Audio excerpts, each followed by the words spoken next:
अब अमिताभ जेल में कैद हो चुका था। वही घर पर गायत्री बिलक बिलक कर रो रही थी। उसे यकीन ही नहीं हो रहा था कि अमिताभ उसके पति और बेटी का कातिल हो सकता है। ऐसा क्यों किया तुमने अमित? तुमने बलवंत जी और नूतन को मारा। एक्सीडेंट किया उनका। एक्सीडेंट किया तो किया, लेकिन उन्हें वही छोड़कर भाग गए। सीसीटीवी फुटेज में साफ साफ नजर आ रहा था। अपनी सास को रोता देख रश्मि वहां पर आती है। माँ जी, बस कीजिए, इतना मत रोइए। देखिए तो, रो रो कर आपकी आंखें सूज गई है। रश्मि बहू, मेरा दूसरा घर भी नहीं बस पाया, ना ही टिक पाया। मैंने इतने दुख के बाद अपने जीवन में खुशी पाई थी, और आज फिर से मैं वही आ गई, दुख के अंधेरे में।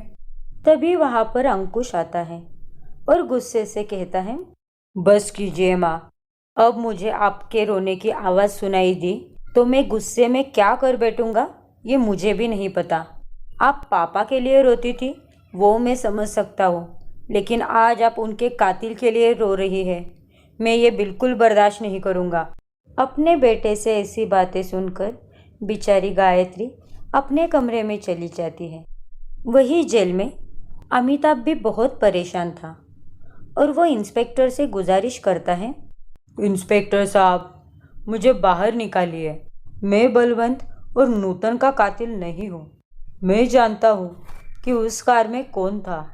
वो मेरा जुड़वा भाई था। क्या? अरे तूने क्या हमें बेवकूफ़ समझ रखा है जो हमें इतनी आसानी से चूना लगा रहा है कोई भी मनगढ़ंत कहानी बनाकर? अरे अपने मुंह पर ताला लगा और जेल में चुपचाप बंद रहे, वरना इससे भी खतरनाक जेल में बंद करूँगा तुझे। बिजनेसमैन होगा तू अपने घर में, ये पुलिस थाना है, तो जैसा मैं कहूँगा वैसे चुपचाप बैठ। इंस्पेक्टर साहब, प्लीज़ इंस्पेक्टर साहब, मेरी बात तो सुनिए। प्लीज़ बस एक बार बात सुनिए। एक बार मेरे साथ चलिए, आपको सब कुछ अपने आप पता चल जाएगा। चल ठीक है, अगर तू इतनी भीख मांग ही रहा है तो दे देता हूँ तुझे एक मौका। फिर इंस्पेक्टर अमिताभ को जेल से बाहर निकालता है। तभी अमिताभ इंस्पेक्टर को एक शमशान में लेके जाता है, जहाँ वो इंस्पेक्टर को अपने जुड़वा भाई और अपनी तस्वीर दिखाता है और अपने जुड़वा भाई के कफन के पास ले जाता है और उन्हें पूरी कहानी बताता है।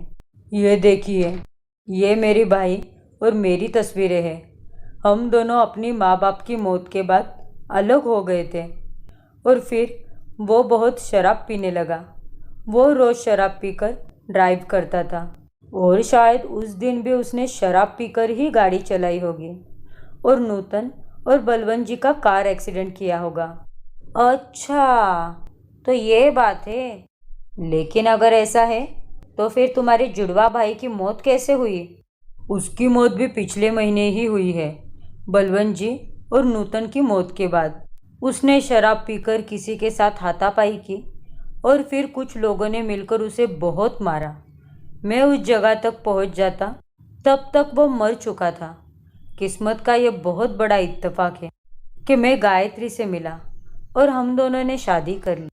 लेकिन गायत्री के पति और बेटी की मौत का जिम्मेदार मेरा ही जुड़वा भाई निकला।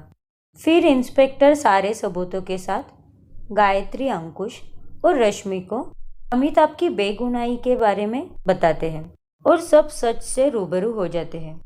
मैं जानती थी कि तुम ऐसा नहीं कर सकते।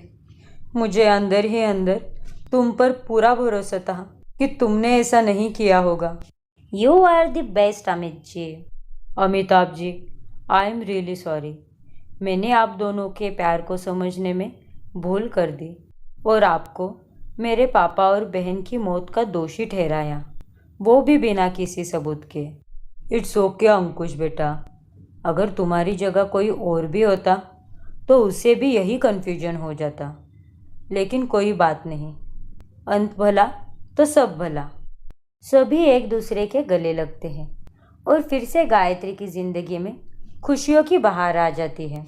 माँ, अमिताभ जी, हम चाहते हैं कि अब हम आप दोनों की शादी कराएं।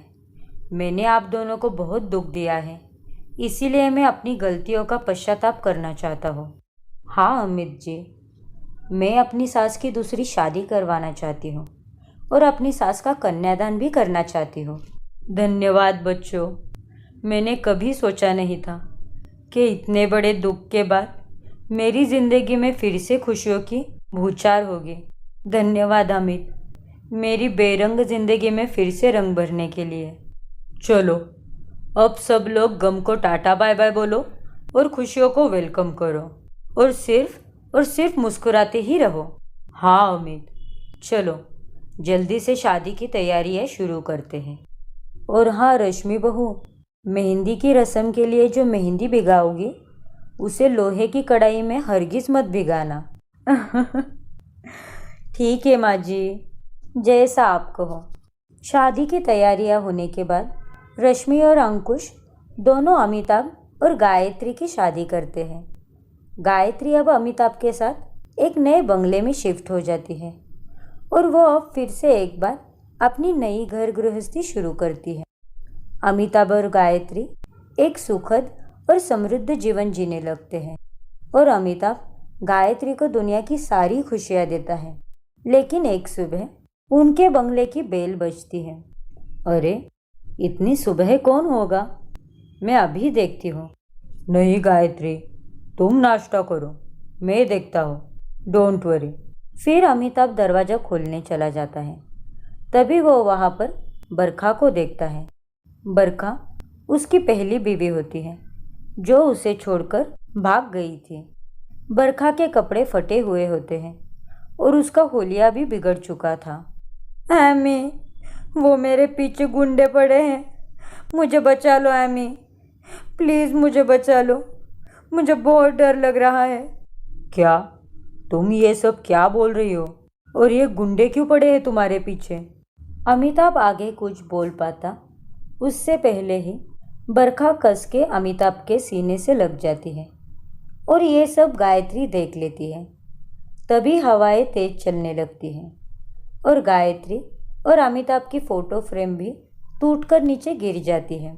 अब मैं तुम्हें फिर से अपना अपनाने आई हूँ अमित। गायत्री, तुम्हारी उल्टी गिनती शुरू हो गई है। अब आगे गायत्री के साथ क्या होगा? क्या बरखा की वजह से अमिताभ और गायत्री के बीच में दूरियां आ जाएगी?